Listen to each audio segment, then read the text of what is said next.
I'm Kim Elenez, and this is how you sell without selling out. Rogers that. Hi, everybody. I'm Rogers Healy, and welcome to Rogers That, a podcast dedicated to selling without selling out. Today, we have someone who is a newer friend. She's a hero. She's a champion. She is a voice for greatness, and she is the CEO of Make-A-Wish, North Texas, an organization that we've all heard about. But I'm going to give you all some nuggets because the goal of today's podcast is to learn my friend's story, but it's also to get everyone engaged with helping make wishes come true. Make-A-Wish is an organization that spans 161 counties and grants over 1,000 life-changing wishes every single year. With a background in marketing, Kim is redefining what it means to work in the nonprofit world, showing that it's strategic, impactful, and anything but simple. She's a mom, she's a wife, she's a purpose-driven leader, and she's a firm believer in the power of storytelling in order to help produce change. She leads with heart, grit, and bold vision. Kim and I met through the world of YPO. We became friends because I think we're also sometimes both skeptics. And I think that leads to a lot of commonalities. And it's been so fun to watch what she's done in a relatively short time just with our group internally. But today is about telling her story. So welcome to the podcast, Kim Elenez. Hey, how are you? How was the intro? That was pretty great. I like her. Oh, good. Yeah. She sounds nice. She sounds okay. Don't mess with her. Yeah. Don't mess with her. But like, who is Kim? Tell us the background on what got you here today. Yeah. Crooked path. I think that I encourage folks to sort of take the crooked path. I started out as a copywriter in an ad agency a long time ago, and really, you said it in my intro. It's really, I'm in love with the story. I'm in love with like the human connection, who I am. I'm a believer first and foremost. Beyond that, I'm a wife and a mom of 2 kids. My daughter, I can't believe it. She's going to be 20 next month. And 20, and my little mine will be 3 next month. Yeah. One of mine will be 3. Everybody says it. It's so cliche. No, it happens so fast. Yeah. But my little guy's 7. Wow. And so we've got a pretty, vibrant thing happening at home. With my work, I feel genuinely, and I don't say this lightly, I genuinely am like blessed, lucky, grateful beyond measure for the work that I get to do. And not only because of sort of the obvious things that, you could think of with Make-A-Wish, but also because of maybe some of the less obvious things with regard to, I get to bring my kids along to be a part of it, to be able to take at the time he was 5, my 5-year-old, to deliver a puppy for kids, big wish. And that kid who's 5 looks very different in his life than my son. It's I want that to be part of their formation, and so I get to do that. Well, talk about the crooked path and how I guarantee you your crooked path was probably a lot more, a lot less crooked than my crooked path. Cue the Rascal Flatts. God bless the broken road. Rascal Flatts, investors in snaps. Shout out to Jada Marcus. They'd be great for Make-A-Wish. Let's do it. So you kind of do the traditional business path, and it leads you to being the CEO of a nonprofit, right? That's not kind of a normal trajectory. We had Ashley Brundage on here a while back, and her path from like day zero was like nonprofit habitat, like she's here to make change, and she's done it. But yours was a little bit different. So what was the tipping point or the turning point where you realized what you were doing was what you weren't going to do forever? Yeah, the moment was probably a realization, I would say, was probably like a 6-month period call it the beginning of 2015, end of 2014.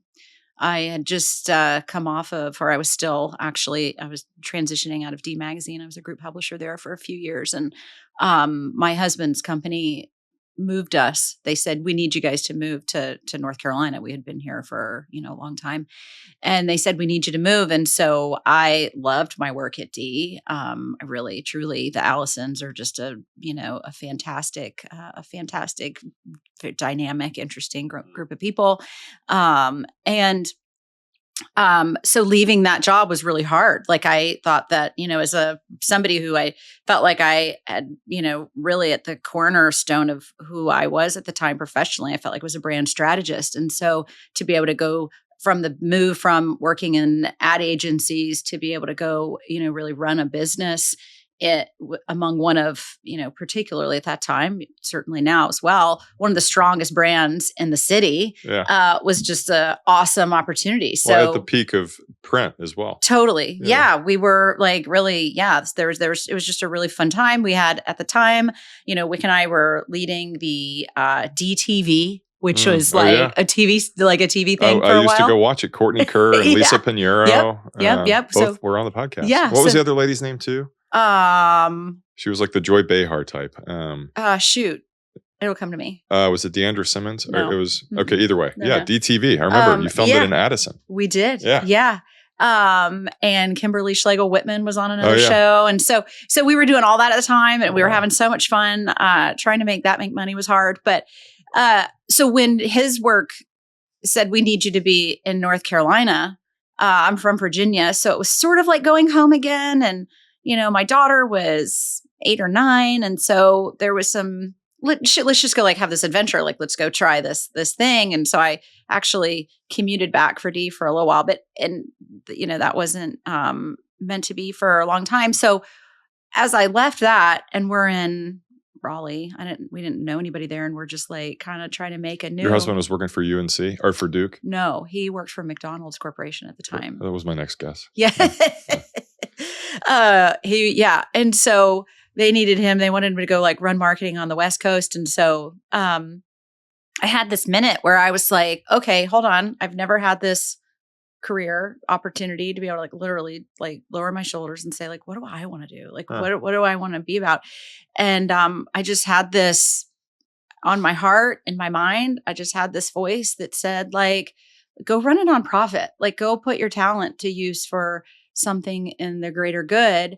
And I just felt so drawn to that. And nobody was going to hire me for that job yet. Cause I'd been on some nonprofit boards, but I hadn't, I didn't have that necessarily those chops just yet. We have a president that was not in politics. Well, this was over 10 years ago. Yeah. So the world's changed. Yeah. Maybe I didn't have the vision at that time, but as luck would have it, I ended up getting the job as the chief marketing officer at the University of North Carolina, which is I knew there was a UNC. I knew there was something. Yeah. So which is like a nonprofit on steroids. I mean, like this is a enormous research enterprise, a government institution. So added layer there. And it was, the team raised an enormous amount of money. When I left, they had, we'd raised over $3 billion. And how much of it I went to SMU, which your husband played basketball there, didn't he? Yeah. Mm-hmm. So honest question, when raising money, like North Carolina obviously revolves around kind of basketball. How much of fundraising success revolves around the success of sports teams? Very little. Really? Very little. I mean, in athletics, they would say something different. But when you're looking at that's shocking. Yeah. When you're looking at big cancer or AIDS research, I mean, these are, these are people who are making generational impact in the research portfolio of the university that basketball's great, but almost some level it feels very transitional, right? So if you are, and they probably wouldn't like me saying this, but the reality of it is there's some out there who look at the basketball as like, oh, really? Basketball? We're trying to cure AIDS. We're trying to, bring affordable housing to women who are, in some who are women or in some sort of transition from addiction or whatever. Like, so we're great art pieces. So basketball feels cheap. Kind of small in that sense. That's shocking, but it makes sense. Yeah. I mean, of course, when things are good, everybody wants to rally around the team, but I guess I'm just going off the SMU ACC thing, how that's all happened recently and they've raised all this money, but just really different places, obviously. And really sort of different places. I mean, obviously SMU has a long, history that they are, sort of building off of. And Carolina's is different. It's just different. But you learned you were great at it, right? And you kind of got I learned that I loved it. I Well, but learned you that were I great at loved it. it. Yeah, I think so. But more important to me at that time was I realized, oh, I can do this. Yeah. Like, I mean, thankfully, like the CFO at D's, was a guy named Tom Earnshaw. He taught me a lot about like beating up a balance sheet and a P&L and all of this sort of stuff around running a business. And then I go to Carolina and I got this just incredible like PhD level experience on development and bringing marketing to a very, very sort of diverse group of needs. And so when we moved back here, we moved back to Dallas. Jerome my husband got the job as a chief marketing officer at the Dallas Mavericks, and so we moved back for that. And I commuted back to Chapel Hill for a couple of years.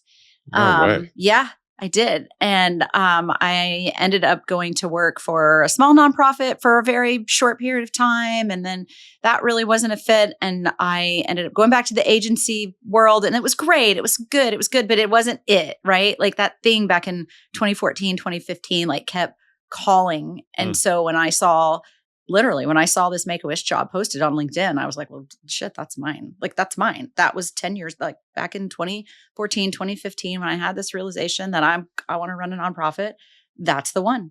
And so I went after it. No way.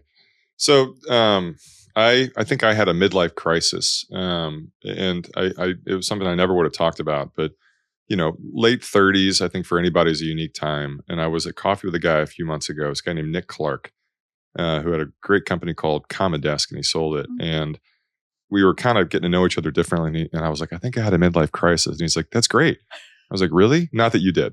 But he's like, you need to rebrand the midlife crisis, right? Not that you had one, but I'm saying, I think there's something about being in your 30s, right? And rarely does someone find their dream home when, at age 22 and move in and live there forever. But I was kind of surprised at how my career evolved. And it sounds like you did too. But what you did differently than anybody, for the most part, especially me, is you acted on it pretty quickly. Was that scary? Going from, you had a successful career in a very established brand that you probably could have kept doing all over, but to just kind of jump ship and do something new, what was that headspace like? Yeah, I mean, I think that it was scary, but I felt like, without kind of going too deep into it, though I'm happy to, I feel like I was sort of like, I'm kind of like called to like, just keep walking into the lion's den, like keep going, like I'll protect you, like just keep doing it. Like I've got this voice like in my mind that is just like, just go do it and just don't worry, just go do it and don't be afraid. And so when I start to feel some of that chest tightening, when I start to feel a little bit of, oh gosh, I know I'm supposed to do this. I know this is what I'm supposed to do somehow. But I'm nervous about it. I'm like, well, shit. Okay. That's exactly what I'm supposed to do. So just go do it.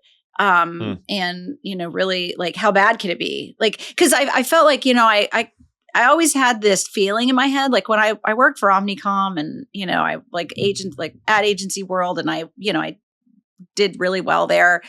When I left there, before I went to D, I was like, oh, I can always go home again. Like, that's kind of my safety net. I don't know what I was thinking. Like, nobody was thinking about me, but I just kind of thought, oh, I can always go do that again.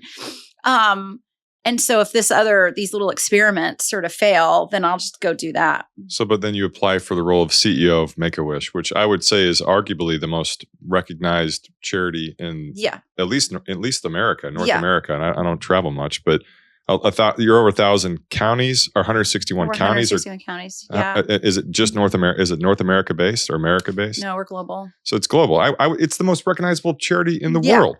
And you go for the CEO role, of course, and you have this strong conviction that it's going to just happen. Was that process of getting the role, was it natural? I'm saying like, I'm not saying easy. Somehow I just decided that it was mine. And so I went for it. Way to go. I just decided it was mine. And, like I remember, I saw it on LinkedIn. It wasn't like I didn't that's so crazy. That's all it is. I just saw it on LinkedIn. So I didn't have like a direct in at first. So I sent my resume in, as you do. And I got a call from the search firm and they were like, wow, it's really early in the process, but you're a great candidate. So like, and I had a couple of, meetings with them. pretty standard. And I'm all fired up because I'm like, great, we're doing this. Like, you could just save everybody else the time because this is my job. And I don't think I was that direct. Maybe I was, but you felt it. I felt it. And then they ghosted me. Like 2 months went by. After they were like, yeah, you're a great candidate. Like they were like, yeah. And like I would reach out, you sort of do the thing. And they ghosted me on it. And I was like, well, I feel bad for them. I was like, they are wasting time. Like they don't know that this is my job. Like this is my job. You gotta be a little bit crazy. You gotta be a little bit crazy to think like a leader and to do that. But I think that's what makes it work. But after 2 months, what happened? They're like, sorry, we got busy. They said they finally got probably tired of me calling them. And they said that the search committee had decided to go with somebody with a more traditional nonprofit background. And thank you very much. And I was like, oh my gosh, here we are wasting more time. What's the other person's name? Hey, this is Kim. There's been a mistake. I'm so sorry. I was like, okay. And, as divine as it is, I happen to know somebody who was on the board. And I hadn't really wanted to go to her just yet because I was like, I felt like Kim is in the mafia. We're about to uncover the real truth here. Make a wish. We've got an offer you can't refuse. And so a friend of mine who I'd actually worked with that agency, again, like all these like little crooked sort of paths of life sort of collect. So that last agency that I'd worked at, I was working at that time. She had been my client and she had left, a woman named Marissa Solis. She was executive marketer at Frito-Lay, and she had left some, I don't know, year, whatever, maybe some months before to go to the NFL. And so I called her and I said, hey, can we grab lunch? I want to run something by you. And she and I had never talked about Make-A-Wish before. Wow. I just knew because I was doing all the research because it was my job. Like I was just getting comfortable, like already in the role.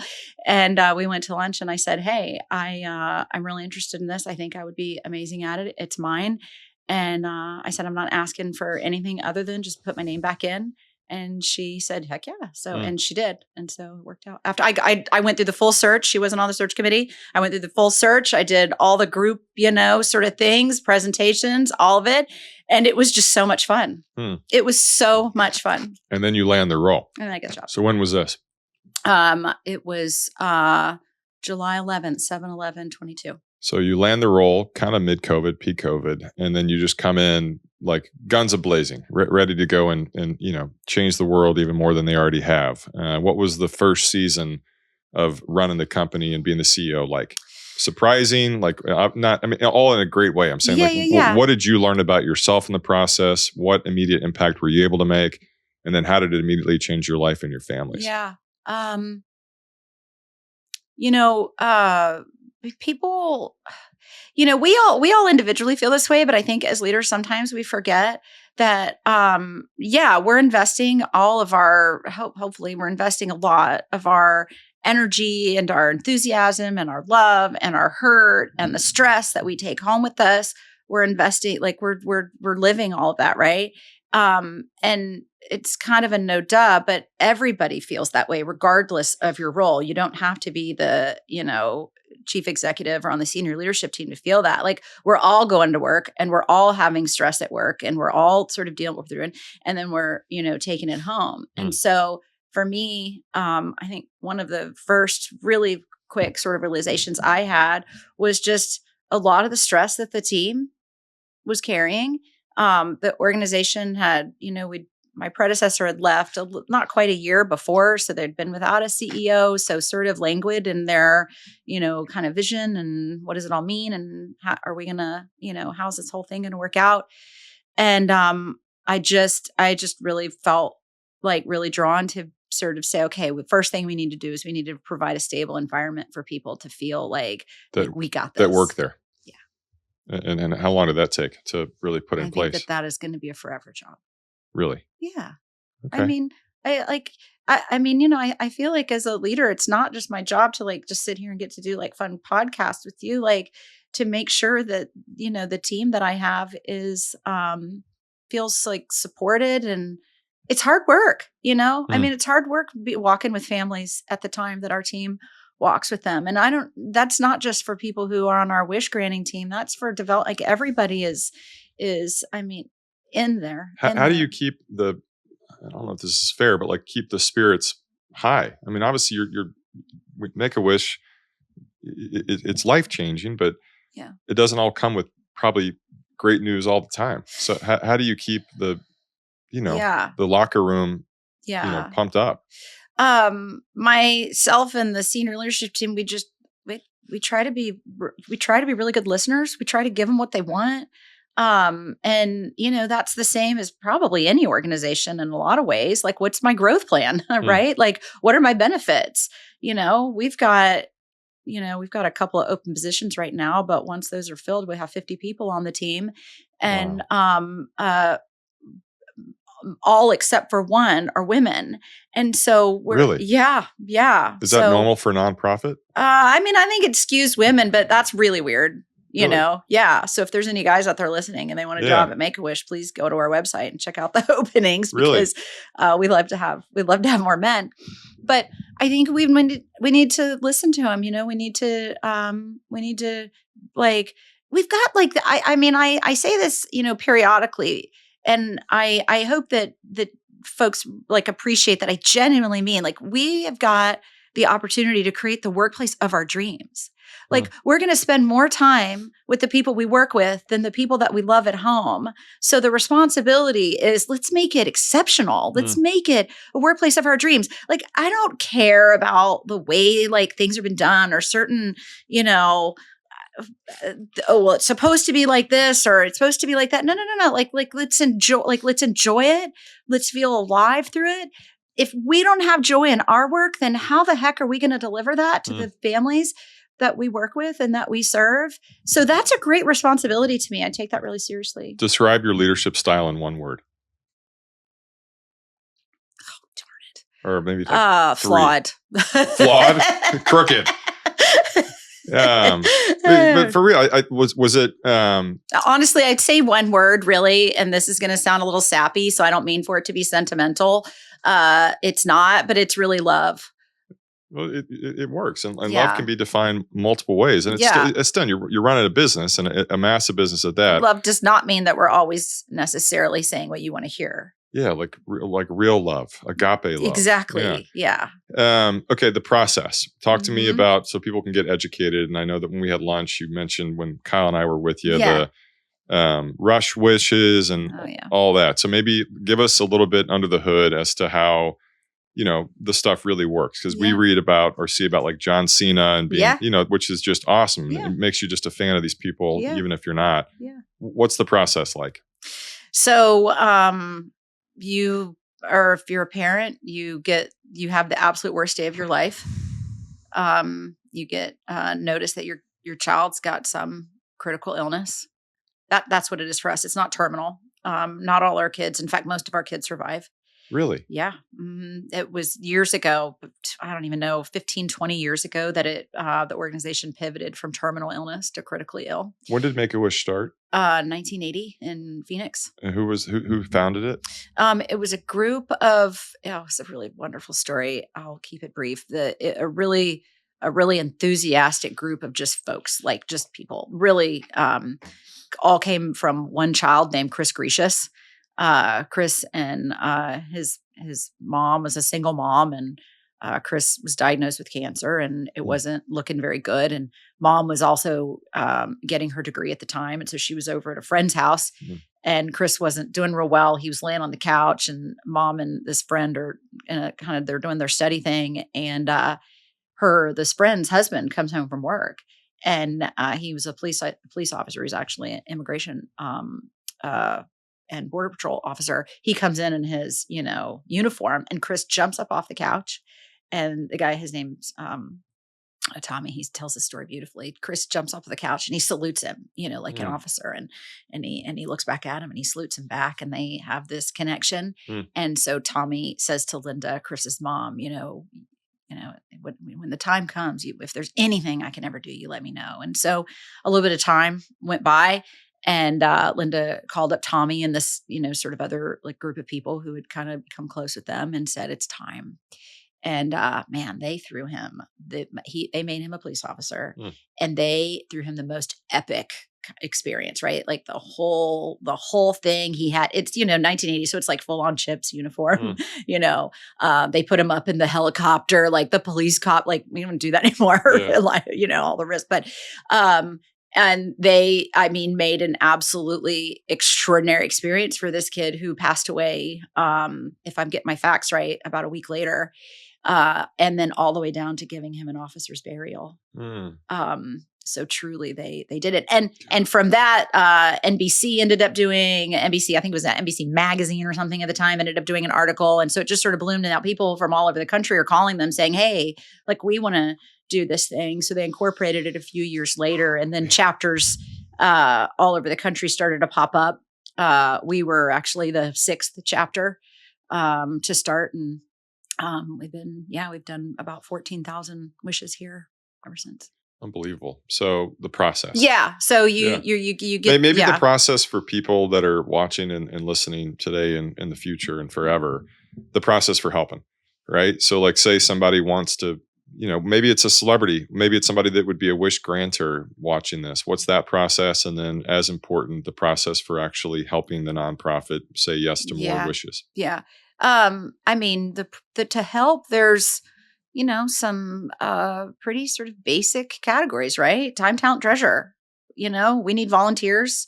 We need money, and we need, folks who are willing to sort of, roll up their sleeves and, make all this stuff happen all the way in between. How, like volunteers, how so? We, here locally, we'll grant about 600 wishes this year. Oh my gosh. So we don't do that with staff alone. We have volunteers that are actually volunteer wish granters. And so they, everything from their volunteers that we train really thoroughly to be able to call the family and call the kid and go to their house and sit down with them and say, okay, you've qualified. Like, let's dream big. Like, what do you want it to be? Like, and so they are trained on how to ask all the questions and how to make sure that they get to like the real wish. So we need volunteers to be able to do that all the way through send-offs and that sort of thing, make them feel like it's a big deal when they leave for the airport or whatever that. Celebrities, talk about the ones that you've been so grateful to have that are. Oh, gosh, all of them, I would say the Cowboys are incredible partners of ours. They have a very, very routine, I shouldn't say routine. They have a very tight process because there's so many kids that wish to have a Cowboys experience. Yeah. Luca before he, left. So for us here locally, it's a lot of, sports, as you can imagine. Every once in a while, you'll have a, musician or something that's come through town, and we deliver the wish at that, concert. Chip and Joanna. The list, sort of goes on and on. I think that those wishes are awesome. We really make sure that the kid knows that those are tight. Those are really tight. Some of them can be really tight timelines too. So, if you're gonna, if somebody's coming through town, and you wish to meet them, like Beyonce, that's awesome. Like we absolutely, are going to do everything we can to make that happen wherever that needs to be. But you're not going to spend like the day with her. Yeah. So let's think really deeply about what it is going to be that big experience you want to have. Who have you become a fan of in the process? Like I mentioned the John Cena thing where I just I'm tearing up just, thinking on it, but just to see the people, even on social media, I'm like, man, that guy is just a stud. Well, I would say, here's what I'll say to that. The ones that I'm the biggest fan of, I can't talk about because they are not approved for PR. Got it. Okay. So those are pretty cool. Yeah. Right? Because those are the ones that are doing it just because it's like really the right thing to do. There's nothing wrong with promoting it. Like we need to promote it too. Because out of the ones that have been promoted, like who have you become? Like it's just hard not to love them. Yeah, no. I think that all of them. I'll go to I'll talk about Joanna Gaines. I think that she's one. She used to work with her. Oh, is that right? I think that, she's one who it's really not about, dedicating, okay, we're going to do this for, 10 or 15 minutes. It's how am I going to really connect with you and in a real genuine sort of way. So honestly, it's hard for me to pick. Like, No, it's a great answer. I think that they're all great. I mean, Michael Jordan has done a lot to sort of set the tone for this. He's got a famous quote. I'll butcher it, so I'll paraphrase it. But if a kid or human or anybody, another person's greatest wish, like faced with their own mortality, right? Faced with their own death, and their greatest wish is to meet you, and you don't respect that role, then shame on you. Mm. Right? Mm. If someone could go anywhere in the world, do anything, have anything, dream as big as they can, and they get it one time only, and they choose to meet Rogers Healy. Mm. Yeah. I mean, you got to take a minute on that. And if you don't, man, that's you got to do some big internal work there. Talk time, talent, now treasure. Talk about the costs. People that are watching this that want to be a part of it. I guess just like hard costs. If somebody wants to go and be it like their family or their trust or their business, or somebody wants to grant a wish, what does that look like? Are you able to say this? Yeah. Okay. Yeah. Average wish cost is about $15,000. That price, as you can imagine, is increasing every day. Yeah. So the cost of goods hits us really hard. This year we've got because of travel, because of lodging. Yeah. Mostly airfare. Mm. We have great relationships, particularly with American and Southwest here, and they are fantastic supporters of ours. But even still, we'll spend just, in my budget, we'll spend over $1 million this year on flights. Oh my gosh. Yeah. And so we need help there. We love miles. Like when people want to donate miles, that's really awesome. That helps us a lot. But yeah, I mean, a wish is not cheap. I mean, we like to ensure that it's not just about, it wouldn't be a whole lot of fun just to send the wish kid and one parent to Disney, right? Not the whole family. We want to make sure that the family unit, and that's defined in a lot of different ways for people, gets to experience it. That doesn't mean everybody in the whole family. We're not adding on third cousins and such. We've got a lot of policy and structure around how we decide who can participate, but families are different sizes, and we want to make sure it's special for the kid. All right, so you work in a business is emotional, right? There's like no matter what you do, your business is a different kind of emotional. How do you continue to strive for greatness and set the tone where like your word is love, right? And you've got 49 other people working with you. We need more men on the team at Make-A-Wish. but how do you keep your headspace? How do you go and set the tone? How do you make sure that you're always striving for greatness and, maybe your inspiration, what does your inspiration come from? The last kid that I met and the next one that I'm going to meet, I mean, the responsibility is really huge because they're only going to get it once. And so if we forget that and we start thinking about them as wish number 342, we're failing. I need to know Sasha. I need to know Sydney. I need to know Nino. I need to know Audrey. I need to know Luke, and I am blessed beyond measure by knowing these people. I mean, you started by saying, I'm a hero. It's just not even close. You're a hero broker. I'm, you're a happiness broker. Yeah, for real. Yeah. And I think that's what as a fellow Christian, the role, that's it. That's what it's all about. Right. But, and again, yours is way different than mine. My problem, or maybe this is not my problem, is I'm never going to be done. Yeah. Right. Like there's not an end goal for me with anything professionally, faith, my family. There's no end goal. And I think that's sometimes dangerous too, right? For me, where I'm not in the nonprofit world, but there's never going to be a day when I'm like, oh my gosh, I made this money or I did this and we're good. It's just this mindset where one of the questions that we kind of get to with everybody is about balance, right? Yeah. And is there such thing as balance? Maybe your answer is different than mine. I think absolutely not. Where it's just hard, where you get obsessed with what you're doing. And yours is such a different obsession where like you can't really shut it off. But no, you can't. And I would love to be done. I mean, I would love to be done. I mean, if we were done with granting all the wishes and there was no more kids with critical illness, like game on, like let's get out of business,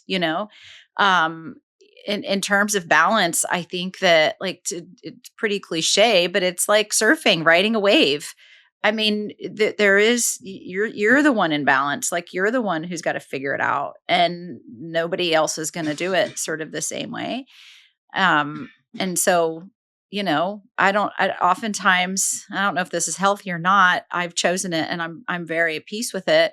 But a lot of times I don't know where my Make-A-Wish work ends and my personal life begins, because I love it. Like I get to do this. There is no have to. It's a part of your family too. Yeah. You talk about how your kids grew up in the business, and that set them, Yeah. the butterfly effect for that is real. Like that's a they're going to change that for generations to come. Best advice you've ever received? Best advice I've ever received. I don't know. I keep going back. Oh gosh, there's so many things. I keep going back to, and I've been quoted as this being best advice. So sorry for the double take. It's amazing what we can achieve when we don't worry about who gets the credit. That's really strong. Yeah. Roy Williams told me that. I don't think it originated from him. But Roy Williams, Cowboys receiver whose jersey's in the office, or UNC coach? Come on. Roy Williams, number 11. Hey, shout out to Roy Williams, my friend. Come on. Wow. So Roy Williams, one of the most iconic coaches in the history of sports, say it again. It's amazing what can get accomplished. It's amazing what you can accomplish when you don't worry about who gets the credit. How about that? Wow. Good luck topping that. Your legacy. Talk about your professional legacy. When you look back in 100 years, right? Think about all these things that you've done, from being a boss and a leader in the editorial community and the copywriting community and the marketing community. What you're doing with Make-A-Wish. What do you want your legacy to be known as? That lady helped me. Mm. Yeah, that'd be pretty cool. Talk to me about routines and habits, and again, how you're facing stuff that is literally life-changing, right? So how do you go and operate? Is it time blocking? Your job is such a big part of your life, and you get to bring your job home with you, which probably makes it a way more fun family environment versus me. Like I do it and I should be like, I should probably wait until the kids are asleep before I just start complaining. But how do you go and handle the balance of being a CEO of a massive company and still being present with your family? I'm not terribly good at it. I mean, honestly, all the time. Like even like just this morning, I was like firing off some emails, and, my husband's traveling for work. So it's just, me and my little guy at home. And I'm like, okay, bud. Yeah. I did let me just like sort of get this done. And it was his birthday, and he's got these. Today? His birthday was in April or March, but the helium balloons from his birthday party are still in our house. And one of them has. Is the cake? No, okay, gosh, well, that's no. good. That's progress. Yeah. The helium, they're dinosaur helium balloons. So these are, important items for him. And so anyways, one of them is still it's lost its string, but it's too high. He can't reach it. So he's trying to get my attention to and so now he's climbing on chairs and he's like trying to go, and I'm like, dude, just give me just like 2 seconds. And then all of a sudden I'm like, what am I doing? It is, whatever time it was, 6:45 in the morning. Yeah. Like, really, I need to be sending an email right now. Get the kid his balloon. Yeah. And so close the computer, go get the balloon. This is my obstacle. Yeah. Like I bring it into bedtime, and like our 3-year-old now is like, Daddy, put your phone down. I'm like, dang it. I have to just leave it outside of her bedroom. Yeah. It's bad. Yeah. Skill sets. What skill sets? Two-part question. What's a skill set that you cannot learn that you have to be a leader?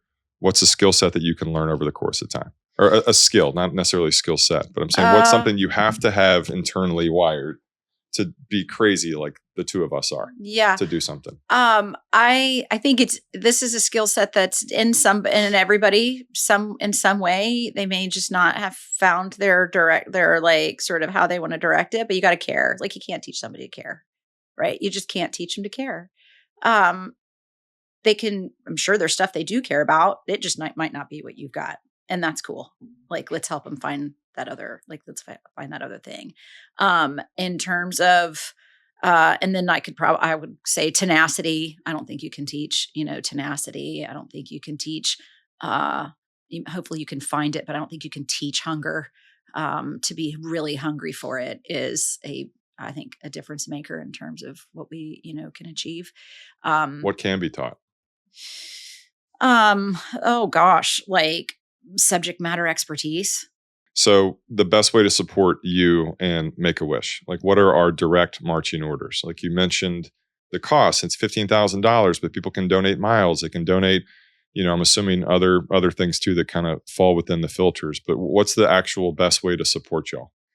Um, ntx.wish.org. Go there, reach out, send anybody on the team an email. Send me an email, K Elenez at ntx.wish.org. Send me an email. I'll get you to the right person, because the best way for individuals to, like you, for a person, whoever, to help is the way they want to help. Right? Like how do you want to help? Because for me, that's going to be the most lasting relationship Mm, versus me saying, I need you to write a check. Thank you. mm. Or just come along and volunteer. Our most folks do both, Okay. and others things. And then as far as you mentioned, the story of how this started was with a police officer, right? I guess that my caveman brain always goes to like a cliche celebrity, right? But the people that would be potential wish granters. What kind of wish granters are you looking for? I mean, you know, literally it takes all kinds of people. So if you're a stay-at-home mom, right? And you're like in the grind of it, but you're like, I really want to find something where I can feel a little bit more fulfilled, like I've got, a little bit more purpose. Or if you're a professional mom or whatever the thing is, or guy, like you can come alongside us and help discover wishes. I'll say that to me personally is the most meaningful, when you're on the phone or when you're in person with a child and you get to say, it's just the good news.